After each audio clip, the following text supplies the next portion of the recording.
जय हिंद बालकों, आप लोग का हमारी क्लास में वेलकम है, स्वागत है। आज हम लोग एनसीईआरटी 12th ऑर्गेनिक का जो लास्ट लेक्चर है नेम रिएक्शन का वो देखेंगे। इसमें हम लोग जो है बेसिकली डील कर रहे हैं नाइट्रोजन कंटेनिंग कंपाउंड को, जबकि इसी टॉपिक के 2 लेक्चर और रिलीज हो चुके हैं, जिसमें से कि पहले लेक्चर में हम लोगों ने एल्किल और एरिलाइट साथ में अल्कोहल फिनॉल ईथर को डील किया था, जबकि सेकेंड लेक्चर में हम लोगों ने कार्बोनिल कंपाउंड को डील किया था, mainly aldehyde ketone carboxylic acid. और अभी इस टॉपिक पर लास्ट लेक्चर है जिसमें कि हम लोग डील करेंगे नाइट्रोजन कंटेनिंग कंपाउंड को। यहाँ सबसे इम्पॉर्टेंट बात यह है कि आप हर एक लेक्चर को पहले आराम से 2 बार आप देखेंगे और उसको पेन और पेपर पे नोट कर लेंगे। बाद में इसके जब बारीक पॉइंट नोट हो जाएंगे, सारे पॉइंट नोट हो जाएंगे, तब इसी वीडियो को आप फास्ट मोड में चला के देखिएगा। तो ऐसी स्थिति में ये लेक्चर मुश्किल से 15 या 20 मिनट में कंप्लीट हो जाएंगे और पूरी रिएक्शन एक बार की आपके दिमाग में आ जाएगी। इन रिएक्शन को रख करके हम नीट का एग्ज़ाम, एनटीए का एग्ज़ाम या जेईई मेंस का एग्ज़ाम या सिंपल जो आपके एंट्रेंस टेस्ट होते हैं आफ्टर 12th, उनको बड़ी आसानी से बीट कर सकते हैं और कम से कम 2 से 3 क्वेश्चन इस बेसिक नॉलेज पे आपके निकल जाएंगे। ठीक है जी, तो चलिए तैयार होते हैं। उम्मीद करते हैं आप पेन पेपर लेकर के खड़े हो गए होंगे, या पेन पेपर लेकर के बैठ गए होंगे। आपने अपने अगल बगल की सारी एक्टिविटी को बंद किया होगा और पूरी तरीके से आप हमारे साथ कंसंट्रेट हो रहे हैं, फोकस हो रहे हैं। ठीक है, तो हम लोग बेसिक लेवल पर इन सभी रिएक्शंस को डील करेंगे। चलिए सबसे पहले आते हैं, ये जो नाइट्रोजन कंटेनिंग कंपाउंड है इसमें हम लोग को मेनली 8 रिएक्शन डील करना है। सबसे पहली रिएक्शन है गैब्रियल थैलामाइड सिंथेसिस। दूसरी रिएक्शन को हम लोग डील करेंगे हॉफमैन ब्रोमाइड डिग्रेडेशन रिएक्शन या हॉफमैन ब्रोमाइड रिएक्शन। इन दोनों रिएक्शन की अपनी एक खासियत है कि इस मेथड से हम केवल एलिफेटिक प्राइमरी एमीन को बनाते हैं, बेंजोनाइड प्राइमरी एमीन को नहीं बनाते, जबकि इस मेथड से एलिफेटिक और एरोमेटिक दोनों को बनाते हैं और केवल प्राइमरी एमीन ही दोनों बनाती हैं, जबकि इनसे सेकेंडरी या टर्सरी एमीन का फॉर्मेशन नहीं होता। तीसरी रिएक्शन जो हम लोग देखेंगे वो है कार्बिल एमीन रिएक्शन। इसको आइसोसाइनाइड टेस्ट या आइसोसाइनाइड रिएक्शन के नाम से भी जाना जाता है और ये प्राइमरी एमीन का कंफर्मेशन टेस्ट होता है बाय फॉर्मिंग आइसोसाइनाइड, जो कि एक फॉल स्मेलिंग कंपाउंड है। चौथी रिएक्शन हम लोग सीखेंगे हिंसबर्ग टेस्ट। इस रिएक्शन के द्वारा हम प्राइमरी, सेकेंडरी और टर्शरी एमीन को डिफरेंशिएट करते हैं और हिंसबर्ग रीजन के रूप में हम बेंजीन सल्फोनिल क्लोराइड को लेते हैं, जो कि प्राइमरी एमीन के साथ, सेकेंडरी एमीन के साथ, टर्शरी एमीन के साथ अलग अलग रिएक्शन देता है। नेक्स्ट रिएक्शन हम लोग डील करेंगे सैंडमियर रिएक्शन। इस रिएक्शन के अंतर्गत हम लोग बेंजीन डाइजोनियम हैलाइड से क्लोरो, ब्रोमो और साइनोबेंजीन का फॉर्मेशन करते हैं इन presence of cuprous halide with hydra acid HCl HBr। इसको लेकर के, और इस रिएक्शन को आप हाइड्रोकार्बन में भी पढ़ चुके हो, हाइड्रोकार्बन कह रहे हैं, हेलो एल्केन और हेलो एरीन में भी आप इस रिएक्शन को पढ़ चुके हो प्रिपरेशन के केस में। इसके बाद हम लोग इस रिएक्शन को डील करेंगे वो है गाटरमान रिएक्शन। इस रिएक्शन में हम भी बेंजीन डाइजोनियम हैलाइड से क्लोरो और ब्रोमो बेंजीन का फॉर्मेशन करेंगे with copper powder with HCl HBr। ये रिएक्शन भी हम लोग पढ़ चुके हैं, कहाँ, हेलो एल्केन और हेलो एरीन वाले चैप्टर में हमने इसको भी डिस्क्राइब किया हुआ है। अगली रिएक्शन हम लोग पढ़ेंगे कपलिंग रिएक्शन। ये कलर फॉर्मेशन के लिए होता है, डाई फॉर्मेशन के लिए होता है। इसमें हम लोग एमीन कपलिंग और फिनोलिक कपलिंग, 2 कपलिंग के अंतर्गत इसको पढ़ेंगे। लास्ट रिएक्शन हम पढ़ेंगे फ्रीडल क्राफ्ट रिएक्शन। तो फ्रीडल क्राफ्ट रिएक्शन के बारे में आपने पढ़ा होगा कि एनिलीन फ्रीडल क्राफ्ट रिएक्शन नहीं देता, तो नहीं देता तो हम इसको कैसे करवाएं अगर फिर भी हमको रिएक्शन करवानी हो तो ऐसी स्थिति में हम लोग यहाँ जो विशेष प्रिकॉशंस लेते हैं उसको यहाँ डिस्कस करेंगे, बल्कि एनसीईआरटी की इस लाइन को देखते हुए कि हाँ भाई एनिलीन फ्रीडल क्राफ्ट रिएक्शन नहीं देता, एल्काइलेशन और एसाइलेशन नहीं देता है।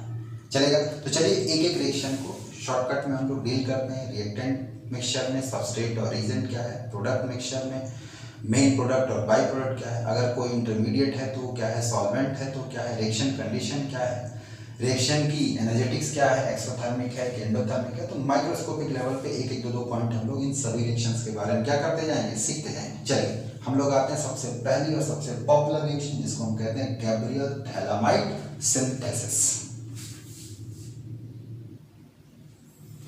तो अब हम लोग इस रिएक्शन को डील करने जा रहे हैं, उसको हम लोग कहते हैं गैब्रियल थैलामाइड सिंथेसिस।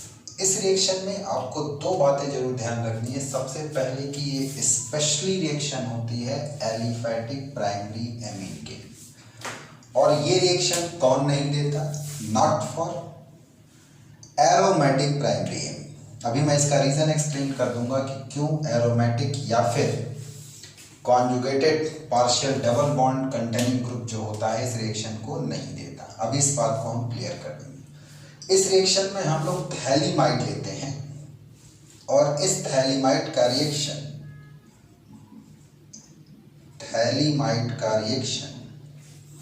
एथनॉलिक केओएच के साथ कराया जाता है, और एथनॉलिक केओएच के साथ कराने पर ये पोटेशियम थैलीमाइड देता है, पोटेशियम थैलीमाइड देता है। ये जो पोटेशियम थैलीमाइड होता है इसका ये पार्ट न्यूक्लियोफाइल का काम करता है, और यहाँ पर हम एल्किल हैलाइड लेते हैं। ध्यान दीजिएगा, एल्किल हैलाइड लेते हैं। अगर यहीं पर हम बेंजीन रिंग ले लेंगे या फिर डबल बॉन्ड कंटेनिंग कोई स्पीसीज ले लेंगे तो इसमें पार्शियल डबल बॉन्ड कैरेक्टर होगा, जिस पर कि न्यूक्लियोफिलिक सब्स्टिट्यूशन नहीं हो सकता। इसलिए हम लोग यहाँ पर एल्किल लाइट लेते हैं, और ये रिएक्शन एरोमेटिक प्राइमरी एमीन के प्रिपरेशन के लिए गुड नहीं है। तो अब ये जो है यहाँ पे सब्स्टिट्यूशन देगा, बैक साइड अटैक होगा, हैलाइड आयन बाहर हो गए, साथ में potassium halide as a by product निकलेगा। अब जो सबस्ट्रेट आता है उसकी अल्कलाइन हाइड्रोलिसिस कराते हैं एक्वस NaOH के साथ। तो आप देख रहे हैं कि ये कार्बोक्सिलिक एसिड का डेरिवेटिव है। तो जब ये कार्बोक्सिलिक एसिड का डेरिवेटिव है तो ये न्यूक्लियोफाइल सबसे पहले इस कार्बोनिल कार्बन पे अटैक करेगा, टेट्राहेड्रल इंटरमीडिएट बनेगा, और जब ये अपना कार्बोनिल कैरेक्टर वापस लौटाएगा तो ये बॉन्ड इधर की तरफ टूट जाएगा। पकड़ रहे हैं हमारी बात को? चूंकि बेसिक मीडियम है तो ये हिस्सा भी सॉल्ट में कन्वर्ट हो जाएगा। इसी तरीके से दूसरा आयन इस सेंटर पर अटैक करेगा, ये भी टेट्राहेड्रल इंटरमीडिएट बनाएगा, और जब कार्बोनिल कैरेक्टर जनरेट करेगा तो ये लिविंग ग्रुप बाहर आ जाएगा। जब ये लिविंग ग्रुप बाहर आएगा तो यहाँ पर दो हाइड्रोजन आकर के जुड़ेगी और ये प्राइमरी एमीन में कन्वर्ट हो जाएगा, जबकि ये हिस्सा किस में दिखाई पड़ेगा, सॉल्ट में। और रिएक्शन का जो टाइप होगा वो न्यूक्लियोफिलिक एसाइल सब्स्टिट्यूशन होगा via second order kinetics with tetrahedral anion intermediate, जो कि आपने कई बार पढ़ा हुआ है। बाकी तो इसको डिटेल में मैं बताऊंगा। एक बात और, यहाँ हम सीधे थैलीमाइड नहीं ले लेते। थैलीमाइड को पहले हम लोग ऑर्थोजाइलिन से बनाते हैं। कैसे बनाते हैं? जो ये ऑर्थोजाइलिन होती है इसका ऑक्सीडेशन करा दिया जाता है केमेनोफोर इन एसिडिक मीडियम, तो ये कन्वर्ट हो जाता है ऑर्थोथैलिक एसिड, ऑर्थोथैलिक एसिड में ये कन्वर्ट होता है, ऑर्थोथैलिक एसिड। इस ऑर्थोथैलिक एसिड का अमोनिया के साथ रिएक्शन कराते हैं, बनता है ऑर्थो अमोनियम थैलेट। ये ऑर्थो अमोनियम थैलेट बनता है जो कि एक सॉल्ट है। ये एक सॉल्ट होता है। पकड़ रहे हैं हमारी बात को? अब ये थैलेट, ध्यान दीजिएगा, हीट किया जाता है। हीट करने पर ये पहले कन्वर्ट होता है ऑर्थोथैलामाइड में, ये कन्वर्ट होगा ऑर्थोथैलामाइड, इसका नाम है ऑर्थोथैलामाइड।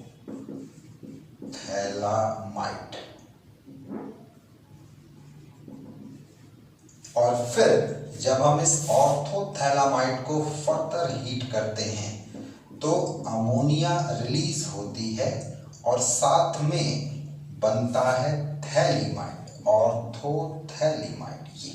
और ये रिएक्शन आगे की तरफ बढ़ती है। आप कहेंगे सर एनसीईआरटी में तो ये रिएक्शन नहीं दी है, तो मैं कहता हूँ ये रिएक्शन कार्बोक्सिलिक एसिड वाले टॉपिक में दिया है और ये रिएक्शन आपका गैब्रियल थैलामाइड के रूप में दिया हुआ है। तो गैब्रियल थैलामाइड सिंथेसिस क्या है, केवल 2-3 पॉइंट दिमाग में रखना है। सबसे पहला पॉइंट ये कि ऑर्थोथैलेमाइड का रिएक्शन हम इथाइल KOH के साथ कराते हैं, जिसमें एथेनॉल या अल्कोहल सॉल्वेंट का काम करता है, KOH बेस का काम करता है। न्यूट्रलाइजेशन रिएक्शन करा करके पहले न्यूक्लियोफाइल बनाते हैं, क्योंकि थैलेमाइड में मौजूद ये हाइड्रोजन सफिशिएंटली एसिडिक होती है, जो इससे रिएक्ट करके सॉल्ट बनाता है और साथ में यहाँ पर वाटर रिलीज होता है। ये सॉल्ट का जो एनायनिक पार्ट है ये न्यूक्लियोफाइल का काम करता है और ये न्यूक्लियोफाइल एल्किल हैलाइड लिया जाता है। यहाँ पे ध्यान दें, चूंकि रिएक्शन का मैकेनिज्म SN2 है, इसलिए प्राइमरी की रिएक्टिविटी सबसे ज़्यादा होती है, फिर सेकेंडरी और सबसे पुअर किसकी होती है, टर्शरी की। इवन तो सेकेंडरी और टर्शरी के केस में बजाय सब्स्टिट्यूशन होने के हमें एलिमिनेशन दिखने लगता है, इसलिए हम मेजर क्या लेकर के चलते हैं, प्राइमरी हैलाइड यहाँ लेके चलते हैं, इसलिए हमें प्राइमरी एमीन के रूप में दिखाई पड़ता है। चलेगा, सेकेंडरी लेकर के चलेंगे तब भी प्राइमरी एमीन बनेगा, टर्शरी एल्किल ग्रुप लेके चलेंगे तब भी बनेगा, लेकिन उसमें थोड़ा सा एलिमिनेशन प्रोडक्ट का चांस क्या करता जाएगा, बढ़ता चला जाएगा। अब ये बैक साइड अटैक करेगा, लिविंग ग्रुप बाहर आ गया, N सब्स्टिट्यूटेड थैलेमाइड बनेगा और जो ये N सब्स्टिट्यूटेड थैलेमाइड होता है, इसकी जब हम हाइड्रोलिसिस कराते हैं अल्कलाइन मीडियम में, तो ये किस रिएक्शन को फॉलो करता है, nucleophilic acyl substitution via tetrahedral A9 intermediate. आपने पढ़ा होगा, इसमें सबसे पहले टेट्राहेड्रल इंटरमीडिएट बनता है by opening of carbonyl group, और जब कार्बोनिल कैरेक्टर दोबारा रिटेन होता है तो लिविंग ग्रुप क्या करता है आपका बाहर, ये हिस्सा प्राइमरी एमीन में कन्वर्ट हो गया और ये हिस्सा किस में आएगा, सॉलिड में आ जाएगा। कर लोगे। आते हैं दूसरी रिएक्शन।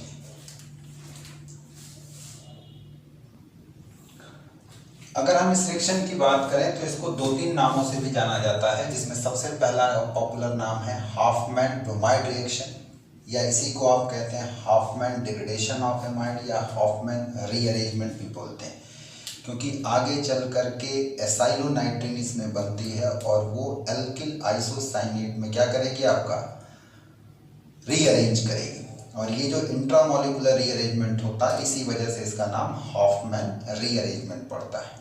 इस रिएक्शन में 2 बड़े इंपॉर्टेंट पॉइंट है। सबसे पहला पॉइंट तो ये कि कन्वर्जन में ये reaction as a step down reaction इस्तेमाल की जाती है। स्टेप डाउन से मतलब ये होता है कि कार्बन की संख्या कम करने के लिए सबस्ट्रेट से मेन प्रोडक्ट में जाने पर अगर कार्बन की संख्या घटती है तो ऐसी रिएक्शन स्टेप डाउन रिएक्शन कहलाती है। इस रिएक्शन में हम एक कार्बन कम करते हैं सबस्ट्रेट से प्रोडक्ट में जाने पर। अगर यहाँ पर हम कहते हैं कि R+1 कार्बन है, तो यहाँ ये जो मेन प्रोडक्ट प्राइमरी एमीन है हैविंग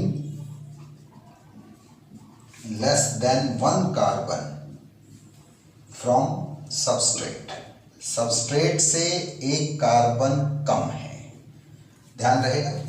दूसरी खास बात यह है कि ये एक स्पेशल रिएक्शन है, किसके प्रिपरेशन के लिए, एलिफैटिक, एरोमेटिक या हेट्रोसाइक्लिक, इससे फर्क नहीं पड़ता कि कैसा है, ये प्राइमरी एमीन हम बनाते हैं।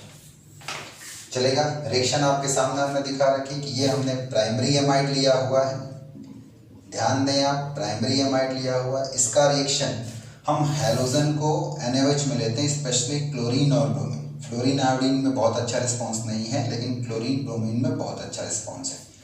या हाइपोहैलाइड आयन ले लिया जाए आपका, तो ये एमाइड को प्राइमरी एमीन में बदल देता है। एक लाइन की मैकेनिज्म है, कहेंगे तो इसको ही बता देते हैं अभी आपको। और यहाँ जो दूसरी ध्यान देने वाली बात ये है कि अगर यहाँ हम क्लोरीन यूज कर सकते हैं तो यहाँ हॉफमैन ब्रोमाइड कहने की क्या जरूरत है। मैंने कहा कि ब्रोमीन ज़्यादा यूज किया जाता है, साथ ही साथ ब्रोमीन के लिए इस रिएक्शन की एफिशिएंसी ज़्यादा है, फर्स्टली इसी पे बनाया भी गया था, इसलिए इसके साथ कौन सा शब्द जुड़ गया, आपका ब्रोमाइड शब्द जुड़ गया। अदरवाइज ये रिएक्शन क्लोरीन और ब्रोमीन दोनों में मिलती है। चलिए इसकी एक लाइन की मैकेनिज्म है वो भी देख लेते हैं। तो हम लोग अब इसकी अगर मैकेनिज्म पर आए, हॉफमैन ब्रोमाइड रिएक्शन की मैकेनिज्म पर अगर हम लोग आए तो यहाँ मैकेनिज्म 4 स्टेप में होती है। इसमें सबसे पहले स्टेप में क्या होता है कि जो प्राइमरी एमीड है ये हाइपोहैलाइड एनायन या एक्वस हैलोजन के साथ अपनी एक एसिडिक हाइड्रोजन को रिलीज कर देता है। जब ये एक एसिडिक हाइड्रोजन को रिलीज करता है तो यहाँ से वाटर बाहर निकलेगा और साथ में NaBr और बनता है N-ब्रोमोएमाइड। ये जो N-ब्रोमोएमाइड बनता है ये इस हाइड्रोजन के एसिडिक नेचर को और बढ़ा देता है। इसका एसिडिक नेचर और बढ़ जाता है जो कि अल्कलाइन मीडियम में फिर वाटर बना के बाहर हो जाएगा और साथ में बड़ा ही रिएक्टिव, हाईली रिएक्टिव N-ब्रोमोएमाइड एनायन बनाता है। ये जो N-ब्रोमोएमाइड एनायन होता है ये रूम टेम्परेचर पर ही बड़ी आसानी से दो लोन पेयर रखने की वजह से ब्रोमाइड को बाहर निकाल देता है और बनाता है इलेक्ट्रॉन डेफिशिएंट। आप देखिए 6 इलेक्ट्रॉन डेफिशिएंट एसाइल नाइट्रीन ये बनती है। ये जो इलेक्ट्रॉन डेफिशिएंट एसाइल नाइट्रीन होती है ये एल्किल ग्रुप को सेम मॉलिक्यूल में अपने सेंटर की तरफ घुमा लेती है। इस रिएक्शन को हम लोग कहते हैं इंट्रामॉलिक्यूलर रीअरेंजमेंट या कर्टियस रीअरेंजमेंट। तो इस रीअरेंजमेंट में कार्बोनिल ग्रुप पे मौजूद एल्किल ग्रुप इलेक्ट्रॉन डेफिशिएंट नाइट्रीन पर क्या करता है, आपका चला जाता है। इस रीअरेंजमेंट को इंट्रामॉलिक्यूलर रीअरेंजमेंट या कर्टियस रीअरेंजमेंट बोलते हैं। अगली जो बड़ी महत्वपूर्ण बात है वो ये है कि इस रीअरेंजमेंट के दौरान अगर ये एल्किल ग्रुप कायरल सेंटर वाला हुआ तो ध्यान रखिएगा इसका कॉन्फ़िगरेशन चेंज नहीं होगा। यानी कि अगर ये R वाला है तो R ही रहेगा, S वाला है तो S ही रहेगा। इससे भी ये प्रूफ होता है कि ये इंट्रामॉलिक्यूलर रीअरेंजमेंट है। नेक्स्ट स्टेप में जो ये कंपाउंड बनता है ये आइसोसाइनेट की शक्ल में होता है। फिर हम इस आइसोसाइनेट की अल्कलाइन मीडियम में हाइड्रोलिसिस कराते हैं। तो जब हम हाइड्रोलिसिस कराएंगे तो बॉन्ड इधर की तरफ टूटा तो इस पर नेगेटिव, इस पर पॉजिटिव। तो पॉजिटिव है तो यहाँ आकर के OH आयन जुड़ेगा और यहाँ H आयन आकर के जुड़ जाएगा। बाद में जब ये अपना कार्बोनिल कैरेक्टर मेंटेन करेगा ऐसे, तो यहाँ से ये बॉन्ड जो होता है टूट जाता है और ये हाइड्रोजन निकल करके प्राइमरी एमीन बनाती है और साथ में बनता है CO2। लेकिन आप जानते हैं कि कैसा मीडियम आपने लिया है, अल्कलाइन। तो अल्कलाइन मीडियम में ये CO2 एसिडिक होने की वजह से रिएक्ट कर जाएगा और फाइनली सोडियम कार्बोनेट में बदल जाता है। बोलो भाई, कर लोगे? तो इसमें ध्यान रखना है, सबसे पहले क्या होगा कि हाइड्रोजन निकलेगी और साथ में N-ब्रोमोएमाइड बनता है जो अल्कलाइन मीडियम में N-ब्रोमोएमाइड एनायन में कन्वर्ट हो जाता है और ये एनायन बड़ा रिएक्टिव है, रूम टेम्परेचर पर बड़ी आसानी से ब्रोमाइड को रिलीज करता है और बनता है एसाइलोनाइट्रीन। एसाइलोनाइट्रीन एक खास इंटरमीडिएट है हॉफमैन ब्रोमाइड रिएक्शन का, जिस पर कि एल्किल ग्रुप का इंट्रामॉलिक्यूलर रीअरेंजमेंट होता है या कर्टियस रीअरेंजमेंट होता है और बनता है आइसोसाइनेट। इसकी हम हाइड्रोलिसिस करा देते हैं, बनता है प्राइमरी एमीन और CO2। अल्कलाइन मीडियम में बनी हुई CO2 किस में कन्वर्ट हो जाती है, सॉल्ट में। ध्यान रहेगा, कर लोगे। आते हैं नेक्स्ट रिएक्शन पे। अब अगली और बड़ी ही पॉपुलर रिएक्शन है कार्बिल एमीन रिएक्शन, या इसी को हम लोग आइसोसाइनाइड टेस्ट के नाम से जानते हैं। ये स्पेशल रिएक्शन है प्राइमरी एमीन के आइडेंटिफिकेशन के लिए, क्योंकि ये रिएक्शन केवल प्राइमरी एमीन देता है। इससे फर्क नहीं पड़ता कि वो एलिफैटिक है कि एरोमेटिक है, दोनों ही इस रिएक्शन को देते हैं। हाँ, अभी मैकेनिज्म से ये बात हम प्रूव कर देंगे कि ये रिएक्शन एलिफैटिक एमीन के लिए ज़्यादा इफिशिएंसी की होती है बनस्पत एरोमेटिक प्राइमरी एमीन के। इस रिएक्शन में हम क्लोरोफॉर्म और KOH लेते हैं जो कि इलेक्ट्रोफाइल प्रोड्यूस करता है CCl2 बाई अल्फा एलिमिनेशन, और अल्कोहलिक मीडियम लेते हैं ताकि सबस्ट्रेट और जो रीजेंट है यानी जो रिएक्टेंट मिक्सचर है ये पूरी तरीके से सॉल्युबल हो जाए। और जब इसको हल्का सा हीट किया जाता है तो प्रोडक्ट हमको एल्किल आइसोसाइनाइड की शक्ल में मिलता है, और इसी आइसोसाइनाइड ग्रुप का एक नाम, कॉमन नेम कार्बिल एमीन भी है, इसीलिए इसे एल्किल आइसोसाइनाइड या कार्बिल एमीन कहते हैं, जो कि फॉल या बैड स्मेलिंग कंपाउंड है। जैसे ही ये बनने लगता है वैसे ही कंफर्म हो जाता है कि प्राइमरी एमीन यहाँ पर क्या है, मौजूद है। चाहे तो ये कैसे बना इसको भी आप देख सकते हैं। इसके लिए आपको ज़्यादा कुछ नहीं करना है। बहुत बढ़िया एलिमिनेशन रिएक्शन का एग्जाम्पल है। क्लोरोफॉर्म सबसे पहले KOH से रिएक्ट करता है। यू नो दैट ये एसिडिक हाइड्रोजन है और ये बेस है। न्यूट्रलाइजेशन होगा, वाटर बाहर निकलेगा और बनेगा CCl3 minus ion. You know that कि ये CCl3 माइनस अनस्टेबल होता है और हल्का सा भी अगर आप इसको हीट करेंगे तो ये क्लोराइड आयन रिलीज करके इलेक्ट्रॉन डेफिशिएंट मॉलिक्यूल बनाएगा CCl2 डाइक्लोरोकार्बीन। ये डाइक्लोरोकार्बीन जो कि एक इलेक्ट्रोफाइल है, इलेक्ट्रॉन डेफिशिएंट है, क्योंकि इसके सेंट्रल एटम के पास 6 इलेक्ट्रॉन ही मौजूद है। अब ये जो हमारा प्राइमरी एमीन होता है ये अपने पास लोन पेयर रखता है जो कि न्यूक्लियोफाइल का काम करेगा, लुईस बेस का काम करेगा। और यहाँ ये जो डाइक्लोरोकार्बीन देख रहे हैं ये भले लोन पेयर दिखा रहा है लेकिन ये इलेक्ट्रॉन डेफिशिएंट का काम करता है, लुईस एसिड का काम करता है। तो ये लुईस बेस इस लुईस एसिड के साथ एडक्ट का फॉर्मेशन करेगा। और जब ये एडक्ट का फॉर्मेशन करेगा तो ध्यान दें कि यहाँ पर ये व्यवस्था बन जाएगी ऐसे।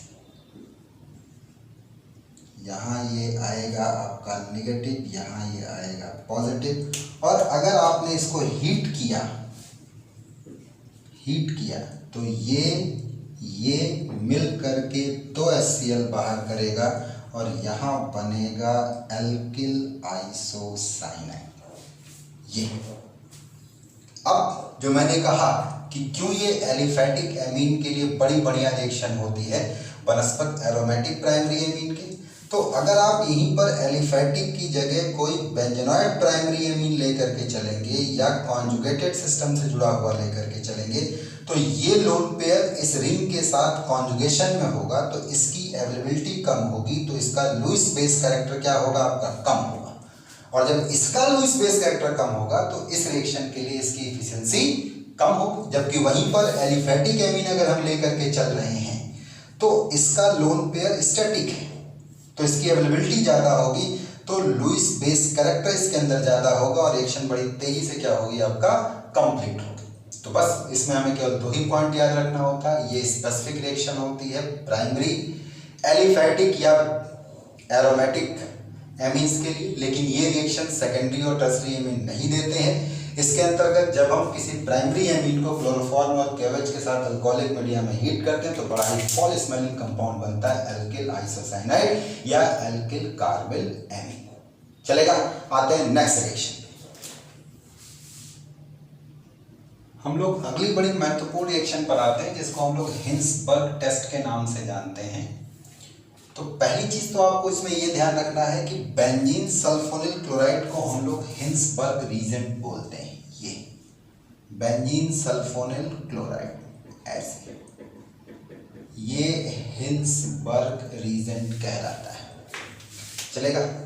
अब दूसरी बात यह है, दूसरी महत्वपूर्ण बात इसमें यह है कि इस रिएक्शन का या इस टेस्ट का इस्तेमाल किया जाता है फॉर द डिफरेंशिएशन। काहे के डिफरेंशिएशन के लिए, प्राइमरी, सेकेंडरी और टर्शरी एमीन के डिफरेंशिएशन के लिए। प्राइमरी एमीन ये, सेकेंडरी एमीन ये और टर्शरी एमीन ये। तो आपको ये क्लियर होना चाहिए प्राइमरी एमीन से क्या मतलब, सेकेंडरी से क्या मतलब, टर्शरी से क्या मतलब, क्योंकि यहाँ प्राइमरी, सेकेंडरी और टर्शरी नाइट्रोजन की वैलेंसी से तय होता है। पर हिंसबर्ग टेस्ट थोड़ा सा पुराना हो गया है और उतना अच्छा एफिशिएंट रिजल्ट नहीं देता जितना अच्छा कि सिमिलर रिएक्शन हम पैराटोल्यूइन सल्फोनिल क्लोराइड को लेकर के कराते हैं। पैराटोल्यूइन सल्फोनिल क्लोराइड ऐसे ये आजकल बड़ा ही पॉपुलर है, पकड़ रहे हैं। इसकी जगह पे इसको यूज किया जाता है तो बढ़िया रिएक्शन आती है। अभी बता देंगे कि ऐसा कैसे।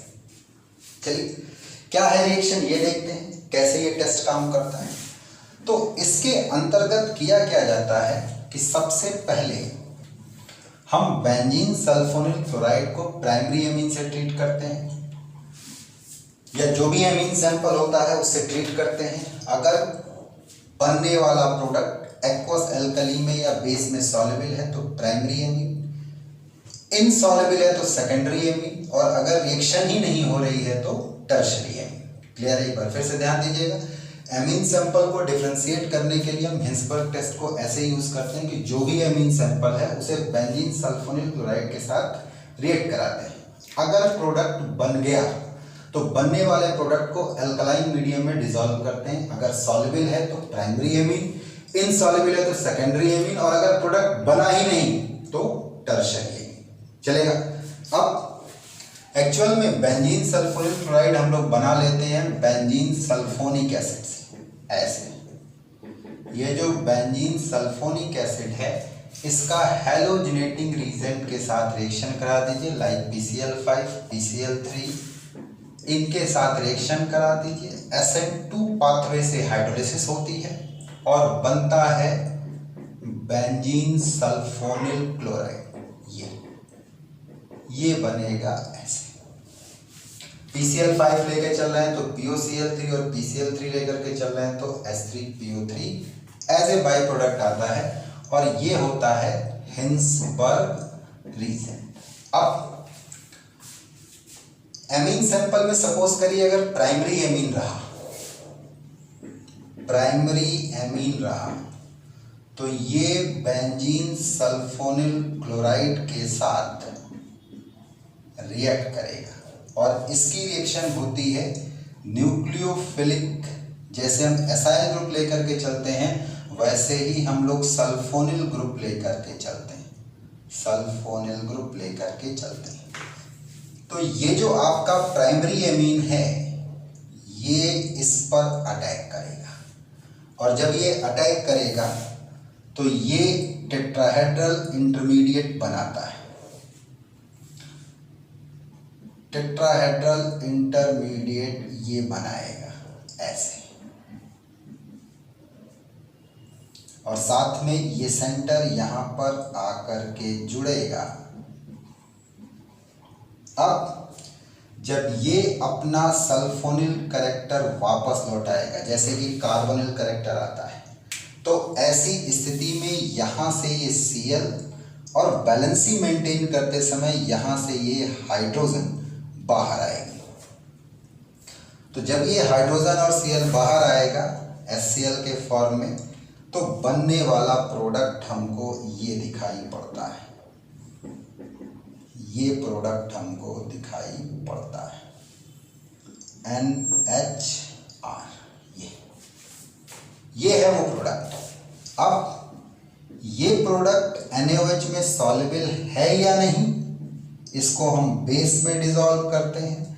ये इस बात के ऊपर डिपेंड करेगा कि नाइट्रोजन के पास हाइड्रोजन है कि नहीं।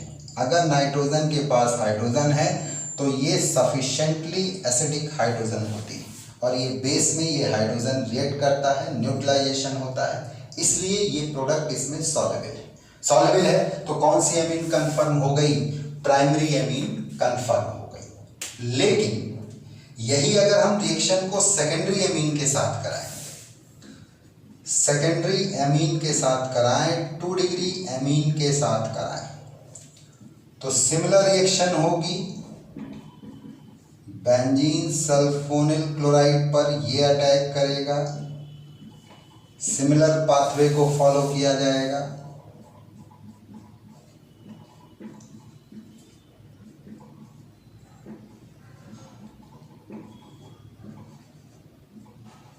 ये, और जब ये अपना कार्बोनिल कैरेक्टर या सल्फोनिल कैरेक्टर वापस लौट आएगा, लिविंग ग्रुप बाहर करेगा, बैलेंसी मेंटेन होगी,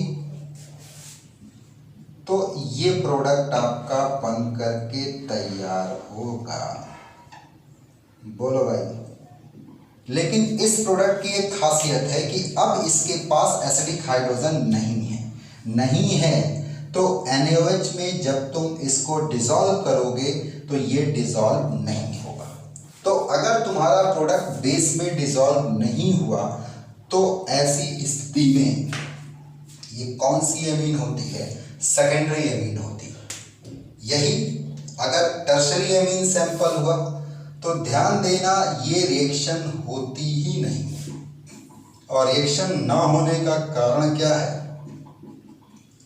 कि इस नाइट्रोजन के पास कोई हाइड्रोजन मौजूद नहीं है, तो इस स्टेप में हाइड्रोजन रिलीज ही नहीं होगी, न्यूट्रलाइजेशन ही नहीं होगा, तो इसलिए ये रिएक्शन नहीं होती है। तो कंफर्म हो जाता है कि सैंपल में ये कौन सी एमीन रही? हमारी टर्शरी एमीन रही।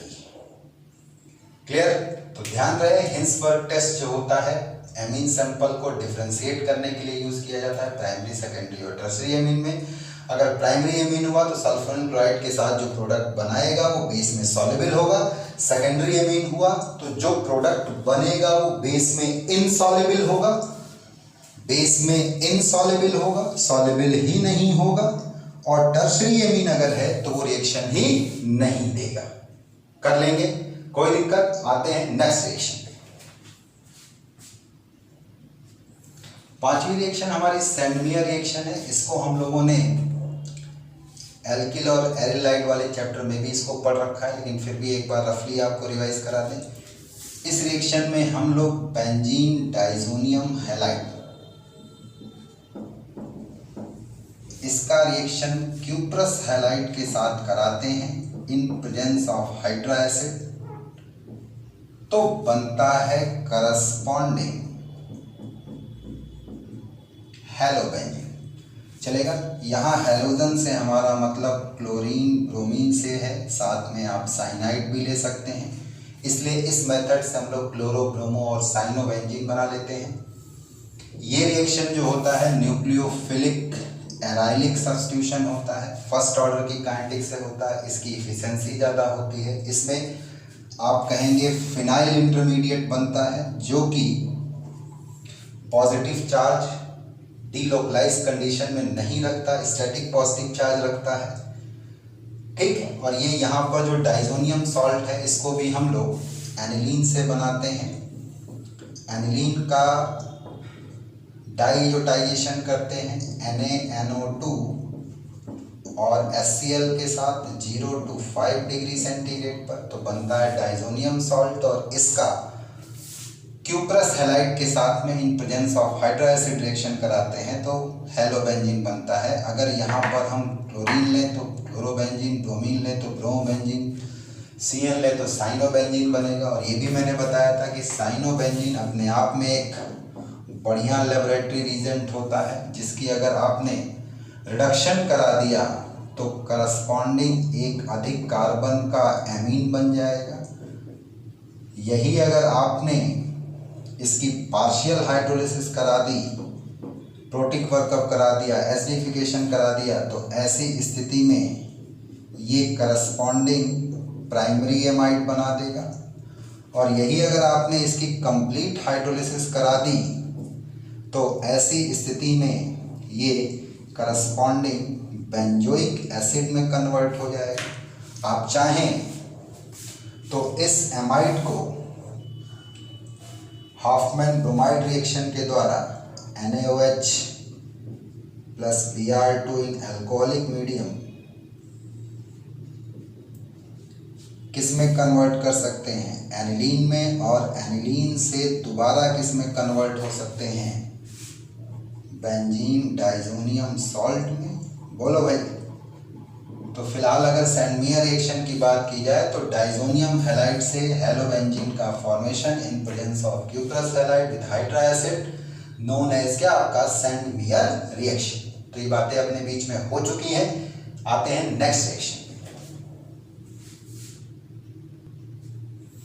तो गाटरमान रिएक्शन को भी हम लोग पहले डील कर चुके हैं। इस रिएक्शन में हम लोग बेंजीन डाइजोनियम हैलाइड, इसका रिएक्शन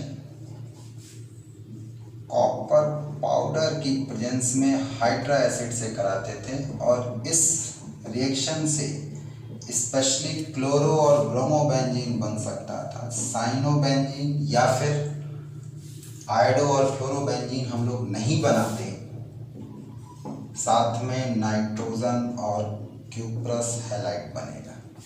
क्लियर है? ये रिएक्शन भी आप पहले पढ़ चुके हैं एल्किल और एल्डिहाइड वाले चैप्टर में। नाउ हम लोगों ने एक बार फिर से रिपीट कर दिया। डाइजोनियम आयन वैसे ही बन जाएगा अगर आप एनिलीन का डाइजोटाइजेशन करा दें। एक ने कहा कि सर एनिलीन नहीं मिले मार्केट में, तब हमने कहा नाइट्रोबेंजीन खरीद लो और नाइट्रोबेंजीन का रिडक्शन करा दीजिए। ये आपके एनसीईआरटी में दी हुई रिएक्शन है। एनिलीन बनेगा और एनिलीन का डाइजोटाइजेशन कराओ NaNO2 और HCl के साथ 0 से 5 डिग्री टेम्परेचर पर बन जाएगा बेंजीन डाइजोनियम हैलाइड। चलेगा, कर लेंगे। आते हैं सेकंड लास्ट और बेहद पॉपुलर रिएक्शन जिसको कहते हैं कपलिंग रिएक्शन। अब हम लोग अगली रिएक्शन पर आते हैं जिसे कपलिंग रिएक्शन कहते हैं। कपलिंग रिएक्शन की बड़ी खास बात कि ये यूज किया जाता है for the preparation of colour dye. Colour क्यों? क्योंकि सबस्ट्रेट और रीसेंट, यहाँ पर ये अगर हम लोग फेनोलिक कपलिंग का एग्जांपल लें तो फेनॉल सबस्ट्रेट का काम करेगा और benzene diazonium salt, benzene diazonium ion जो होगा वो रीजेंट का काम करेगा और दोनों पार्ट जुड़ जाते हैं। जुड़ जाने को हम लोग कहते हैं कपल हो जाना। तो ये रिएक्शन कहलाती है कपलिंग रिएक्शन। ध्यान देने वाली बात ये है, ये बहुत बढ़िया एग्जाम्पल है इलेक्ट्रोफिलिक सब्स्टिट्यूशन रिएक्शन का। बहुत बढ़िया एग्जाम्पल है इलेक्ट्रोफिलिक सब्स्टिट्यूशन रिएक्शन का। यहाँ पर ध्यान दीजिएगा, जब हम फेनोलिक, दो प्रकार की कपलिंग आपके सिलेबस में दिया गया है, एक जिसे हम फेनोलिक कपलिंग कहते हैं और दूसरा जिसे हम लोग एमीन कपलिंग कहते हैं। कपलिंग के बाद जो एजो ग्रुप बनता है वो अपने कॉन्जुगेशन को दो तरफ से रिंग में एक्सटेंड करता है, जिसकी वजह से प्रोपिल कलर आता है और बनने वाले कंपाउंड क्या कहलाते हैं? Colour dye. जैसे यहाँ पर पैरा हाइड्रोक्सी जो बेंजीन बनेगा जो कि ऑरेंज कलर की डाई होती है। ध्यान देना, सबसे पहले क्या होगा कि एल्कलाइन मीडियम में ये अपनी रिएक्टिविटी को बढ़ा देता है, ये अपनी रिएक्टिविटी को बढ़ा देगा ताकि बहुत बड़े इलेक्ट्रोफाइल को ये अपनी तरफ क्या कर सके? खींच सके। बिकॉज ऑफ अगर OH है तो इसकी एक्टिवेटिंग पावर -I+R से, लेकिन अगर O- स्यूडो आयन है तो इसकी एक्टिवेटिंग पावर +I+R से। तो ये रिंग इससे ज़्यादा एक्टिवेटेड है तो ये वीक इलेक्ट्रोफाइल को भी अपनी तरफ क्या करेगा? खींच लेगा। ये रीजेंट इलेक्ट्रोफाइल का काम करता है। आप देख रहे हैं कि यहाँ पर ये बॉन्ड इधर की तरफ टूटेगा, ये बॉन्ड हम लोग इधर की तरफ तोड़ेंगे ऐसे, तो एक जगह पे पॉजिटिव आएगा और एक जगह पे क्या आएगा? आपका नेगेटिव आएगा। तो पहले हम लोग इस बॉन्ड को ऐसे तोड़ दें। तो बॉन्ड को ऐसे तोड़ेंगे, ज़्यादा इलेक्ट्रोनेगेटिव होने की वजह से बॉन्ड इधर की तरफ टूटेगा और बनेगा ये स्पीसीज ऐसे। ये स्पीसीज का ये सेंटर इलेक्ट्रोफाइल का काम करता है। चूंकि ये बल्कियर इलेक्ट्रोफाइल है इसलिए ये इसकी किस पोजीशन पर अटैक करेगा? पैरा, और पैरा सब्स्टिट्यूटेड प्रोडक्ट बनेगा। चलेगा। दूसरा आते हैं हम लोग फेनोलिक कपलिंग के बाद एमीन कपलिंग पर। एमीन कपलिंग दो कपलिंग है आप लोग के सिलेबस में, एक फेनोलिक और दूसरी एमीन कपलिंग। दोनों में अंतर ये है कि फेनोलिक जहां लाइटली अल्कलाइन मीडियम में होती है वहीं amine coupling lightly acidic medium में होती है ऐसे। एमीन कपलिंग इसमें क्या होता है? Benzene diazonium ion, benzene diazonium halide लेकर के हम लोग चलेंगे, आयन लेकर के चलेंगे ऐसे। ये एनिलीन के साथ ध्यान दीजिएगा आपकी, एनिलीन के साथ यही इलेक्ट्रोफिलिक सब्स्टिट्यूशन देगा और एसिडिक मीडियम में pH near to 7 but less than 7 catalyst का काम करता है, बनाता है पैरा एजो एमिनो बेंजीन या पैरा एमिनो एजो बेंजीन। ऐसे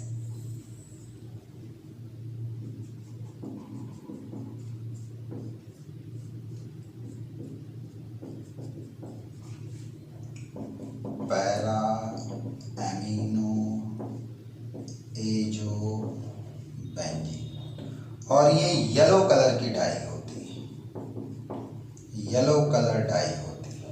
यहाँ पर भी वही सिमिलर रिएक्शन होगा। सबसे पहले आप इसका इलेक्ट्रोफाइल बनाइए, सबसे पहले आप इसका इलेक्ट्रोफाइल बनाइए और जब आप इसका इलेक्ट्रोफाइल बनाएंगे तो ये इलेक्ट्रोफाइल इस पोजीशन पर अटैक करेगा, पैरा पोजीशन पर अटैक करेगा, इलेक्ट्रोफिलिक सब्स्टिट्यूशन होगा और एक्सटेंडेड कॉन्जुगेशन कंटेनिंग रिंग बनेगी जिसको कि येलो कलर मिलता है, तो इसलिए इसको हम लोग एमीन कपलिंग भी कहते हैं। कर लोगे? आते हैं इसकी लास्ट रिएक्शन। तो जरा ध्यान दें, यहाँ पर मैंने एक अजीबोगरीब रिएक्शन लिखी है जो कि होती ही नहीं।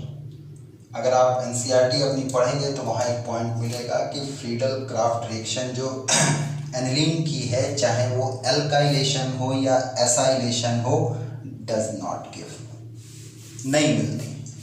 एनिलीन इस रिएक्शन को देता ही नहीं। तो सवाल ये आता है कि एनिलीन क्यों नहीं फ्रीडल क्राफ्ट रिएक्शन को देता है, जबकि बेंजीन पर लगा हुआ NH2 ग्रुप हाईली एक्टिवेटिंग। तो इसका कारण है कि जब हम एल्काइलेशन या एसाइलेशन कराने चलते हैं तो इस रिएक्शन में पोटेंशियल इलेक्ट्रोफाइल जनरेट करने के लिए, कार्बोकैटायन को जनरेट करने के लिए, एसाइल कार्बोकैटायन को जनरेट करने के लिए हम लुईस एसिड कैटलिस्ट को लेके चलते हैं। और यहाँ एनिलीन नो डाउट सबस्ट्रेट के साथ साथ केमिकली लुईस बेस का भी काम करता है। तो होता क्या है कि हमें इसे रीजेंट और इसे कैटलिस्ट बनाना था, लेकिन हो क्या गया कि इसके लुईस बेस होने की वजह से ये रीजेंट का काम कर जाएगा और बजाय इलेक्ट्रोफिलिक सब्स्टिट्यूशन रिएक्शन होने के, ये रिएक्शन होने के, कौन सी रिएक्शन का पाथ खुल जाता है इस रिएक्शन कंडीशन में? न्यूट्रलाइजेशन का। और जब न्यूट्रलाइजेशन का पाथ खुलता है तो आप ध्यान से देखें, यहाँ ये एडक्ट का फॉर्मेशन करेगा, ये एडक्ट का फॉर्मेशन करेगा और जो ये एडक्ट बनता है इसमें नाइट्रोजन पर आता है पॉजिटिव चार्ज और इस पर पॉजिटिव चार्ज आने का मतलब है इसका इलेक्ट्रॉन विड्राइंग हो जाना। पहले जहाँ ये इलेक्ट्रॉन डोनेटिंग ग्रुप था, अब ये इलेक्ट्रॉन विड्राइंग ग्रुप है। तो ये रिंग से इलेक्ट्रॉन डेंसिटी खींच देगा। तो रिंग क्या हो गई आपका? स्टेबल। काहे के लिए? Electrophilic substitution reaction. ये रूस के बैठ गया है, हमको रिएक्शन में नहीं देना है, ठीक है। तो ये मानता नहीं है, रूस जाता है, बैठ जाता है। आप ये कह सकते हैं केमिस्ट्री की लैंग्वेज में कि रिंग स्टेबल हो गई इस रिएक्शन के लिए, तो रिएक्शन फर्दर नहीं होती। तो ध्यान रखेंगे आप कि एनिलीन फ्रीडल क्राफ्ट एल्काइलेशन या एसाइलेशन नहीं देता, क्योंकि सबस्ट्रेट जो है वो कैटलिस्ट के साथ में जो सॉल्ट बनाता है वो डीएक्टिवेटिंग नेचर का है, जो कि रिंग को स्टेबलाइज कर देगा इलेक्ट्रोफिलिक सब्स्टिट्यूशन रिएक्शन के लिए। चल जाएगा, कर लेंगे। उम्मीद करता हूँ आपको मेरा लेक्चर पसंद आया होगा।